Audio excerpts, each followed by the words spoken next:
اتارنے کا۔ صحابہ سے پوچھا تھا حجۃ الوداع کے موقع پہ، کیا میں نے اللہ کا پیغام پہنچا دیا؟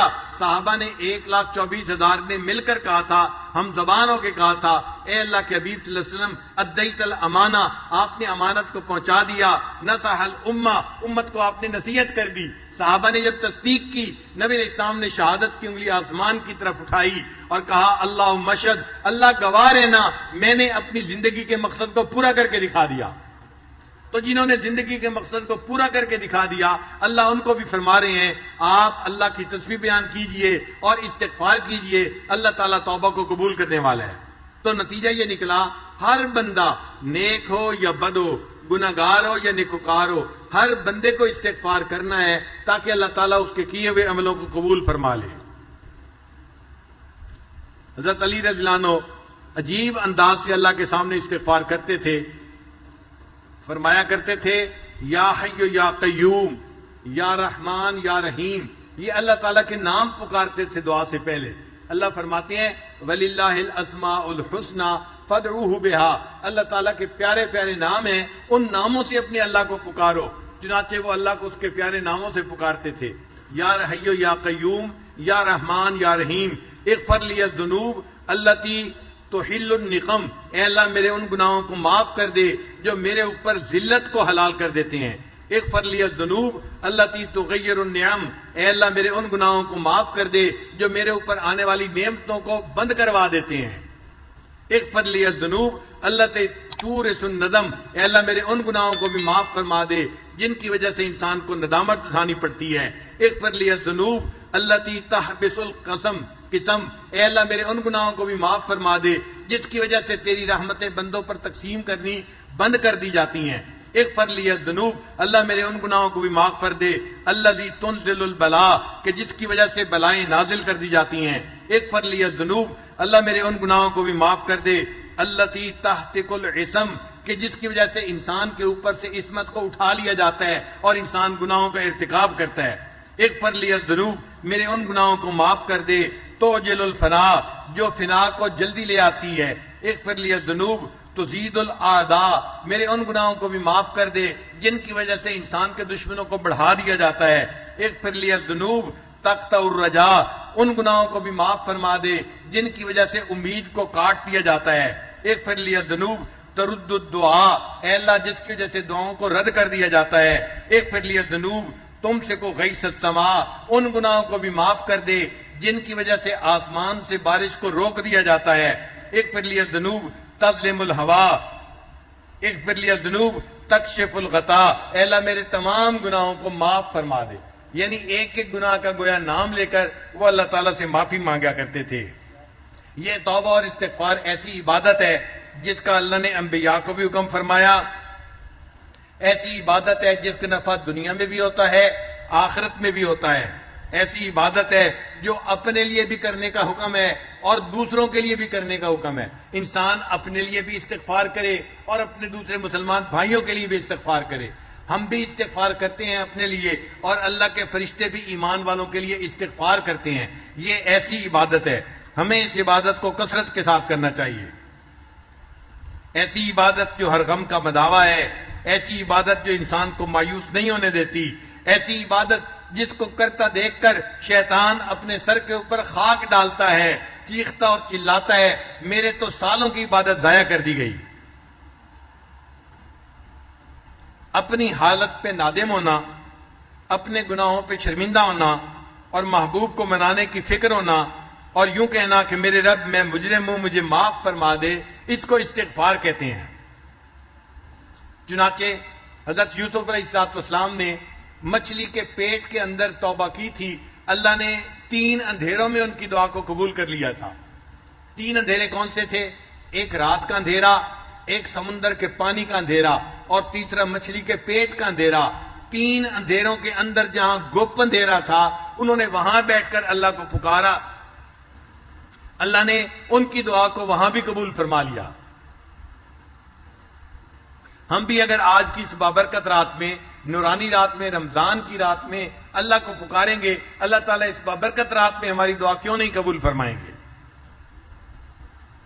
قرآن مجید میں ہے اذ نادا فی الظلمات، جب انہوں نے اندھیروں کے اندر اپنے رب کو پکارا اور یوں کہا لا الہ الا انت سبحانک انی کنت من الظالمین، اے اللہ آپ پاک ہیں اور اے اللہ میں گناہگار ہوں، میرے گناہوں کو معاف فرما دے۔ اللہ نے ان کی توبہ کو قبول کر لیا تھا۔ یہ جو ہے نا اللہ کی تسبیح بیان کرنا، یہ اللہ کو بہت پسندیدہ ہے۔ تسبیح پڑھنے کی وجہ سے اللہ نے ان کو مچھلی کے پیٹ سے نکال دیا تھا۔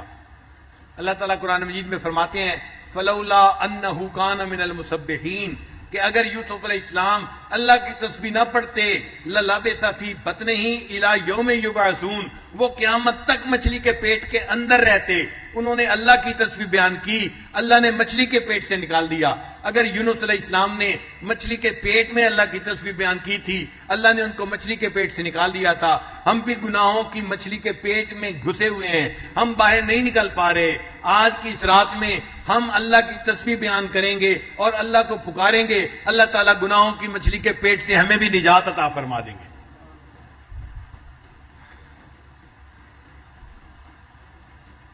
دنیا کا گھر بنانے کے لیے لوگ کتنی مشقتیں اٹھاتے ہیں، کبھی بینکوں سے قرضہ، کبھی لوگوں سے قرضہ، کبھی بزنس والوں سے قرضہ، یوں پیسہ اکٹھا کر کر کے اپنے گھر بناتے ہیں، اور جب گھر بنتا ہے تو کھڑے ہو کے بنواتے ہیں کہ بنانے والے چیزوں کی پرپورشن میں کوئی کمی بیشی نہ کر دیں۔ بعض لوگ تو کہتے ہیں ہم نے تو جی مکئی کی چھلی کھا کے گھر بنوایا۔ مکئی کی چھلی کھا کے گھر بنانے کا کیا مطلب؟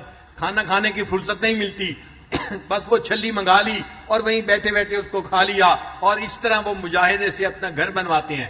اگر اتنی مشقتیں اٹھا کے دنیا کا فانی گھر انسان بنواتا ہے، اگر کوئی بندہ چاہے اللہ میرا جنت میں گھر بنا دے، اس کو اس کے لیے کتنی محنت کرنے کی ضرورت ہے؟ کیا ہم آخرت کا گھر بنانے کے لیے اللہ کے سامنے دو آنسو نہیں بہا سکتے؟ اللہ تعالیٰ کی منت سماجت کیوں نہیں کر سکتے کہ اللہ آج کی رات میں ہمارے لیے جنت میں گھر بنانے کا فیصلہ فرما دے؟ استغفار شیطان کی کمر کو توڑ دیتا ہے اور شیطان خائب و خاسر ہو جاتا ہے، اور اللہ تعالیٰ بندے کی مراد کو پورا کر دیتے ہیں۔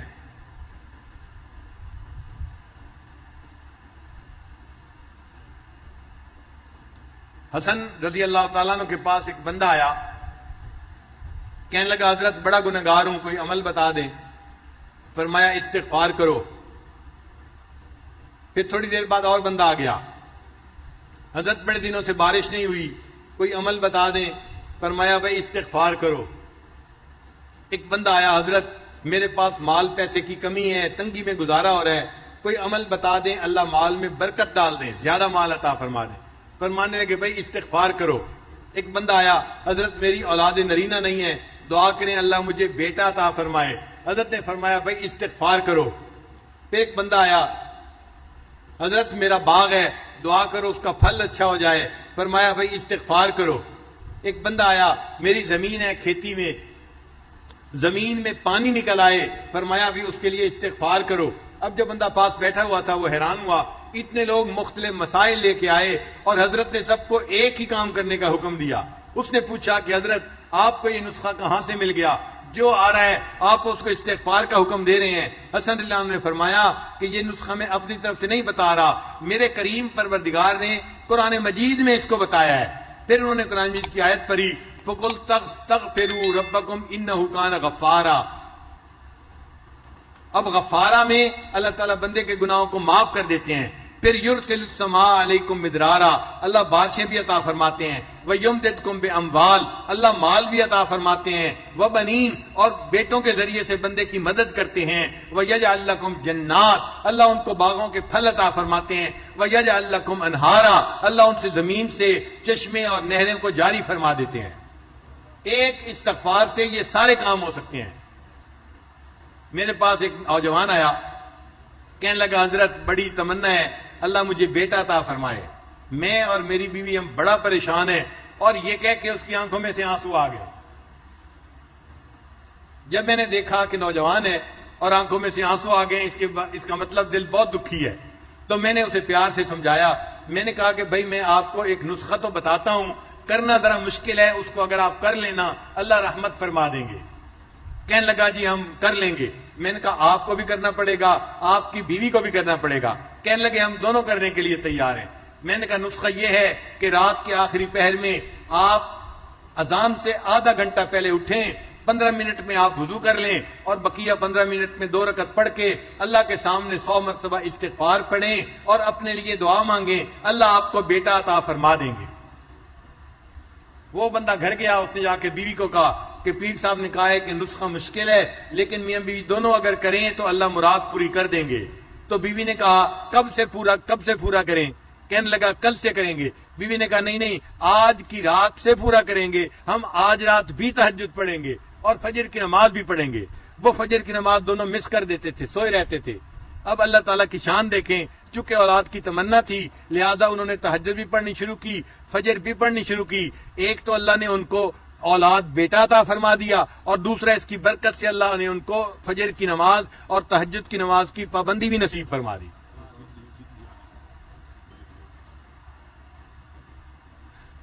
تو اس نسخے کی برکت سے اللہ تعالیٰ نے ان کو اولاد نرینہ بھی عطا فرما دی اور اللہ نے ان کو تہجد اور فجر کی پابندی بھی عطا فرما دی۔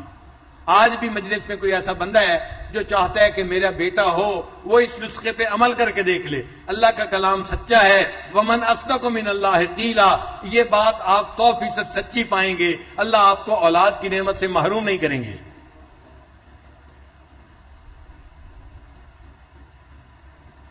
گناہ کرنے کے 3 درجے ہوتے ہیں۔ ایک ہوتا ہے انسان کبھی گناہ کر بیٹھے، اس کو ظالم کہتے ہیں۔ اس کو کیا کہتے ہیں؟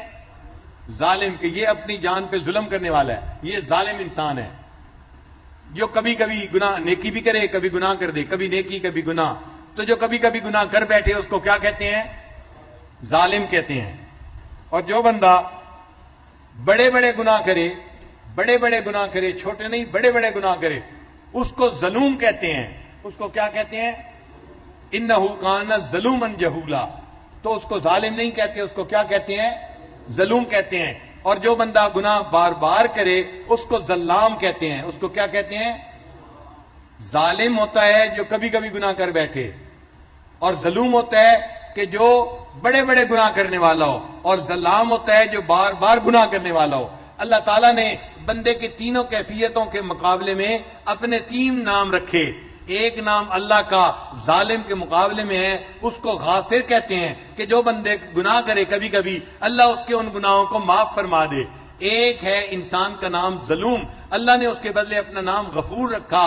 چنانچہ جو بندہ بڑے بڑے گناہ کرتا ہے اللہ غفور ہے، اس کے ان گناہوں کو بھی معاف فرما دیتا ہے۔ اور ایک بندے کا نام ہے ظلام، اس کے مقابلے میں اللہ رب العزت نے اپنا نام رکھا غفار۔ اے میرے بندے، تو اگر بار بار گناہ کرے گا میں بھی غفار ہوں، میں تیرے گناہوں کو بار بار معاف فرما دوں گا۔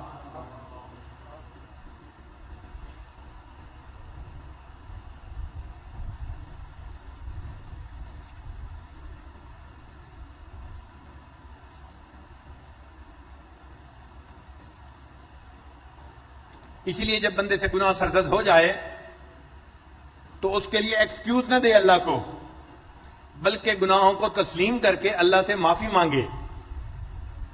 ابو عثمان رحمت اللہ علیہ فرماتے ہیں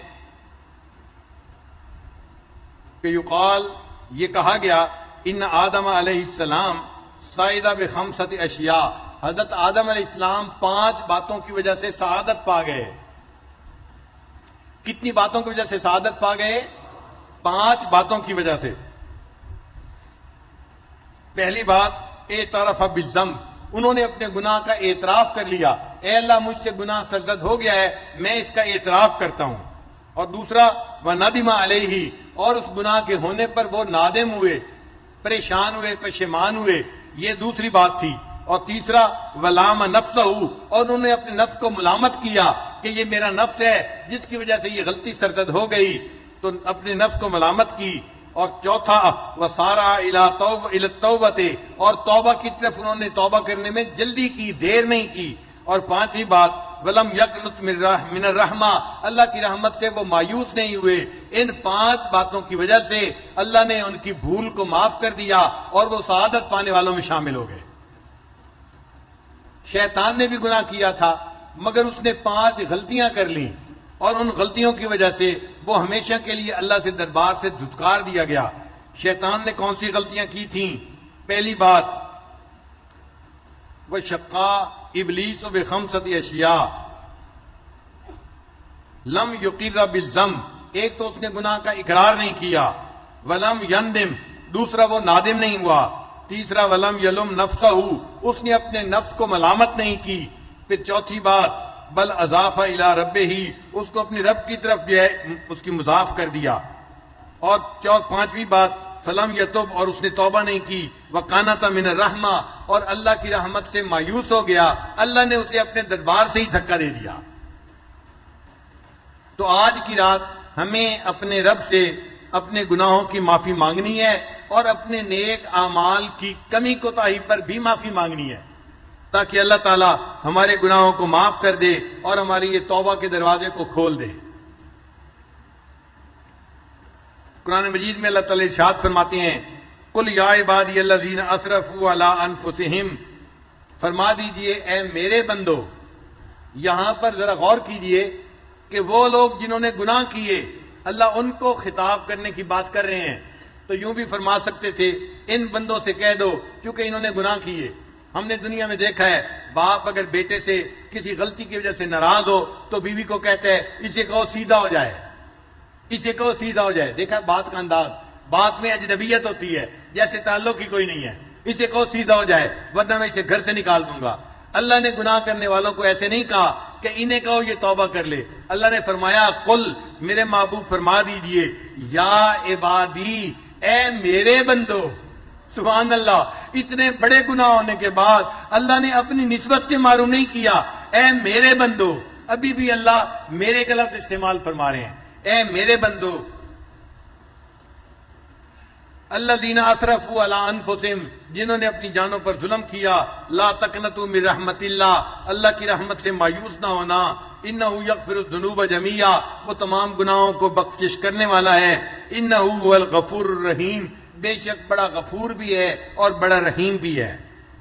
لہذا چور ہو یا ڈاکو ہو، شرابی ہو یا زانی ہو، جھوٹا ہو فریبی ہو، جواری ہو نشئی ہو، ظالم ہو قاتل ہو، بدکار ہو اور خائن ہو، مشرک ہو یا کافر ہو، کوئی بھی ہو، اگر وہ توبہ کرے گا اللہ تعالیٰ اس کی توبہ کو قبول فرما لیں گے۔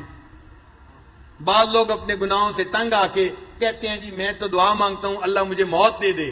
حدیث پاک میں ہے تم اللہ سے موت نہ مانگو، لا یتمنی احدکم الموت، تم میں سے کوئی بندہ اپنے موت کی تمنا نہ کرے، اما محسنا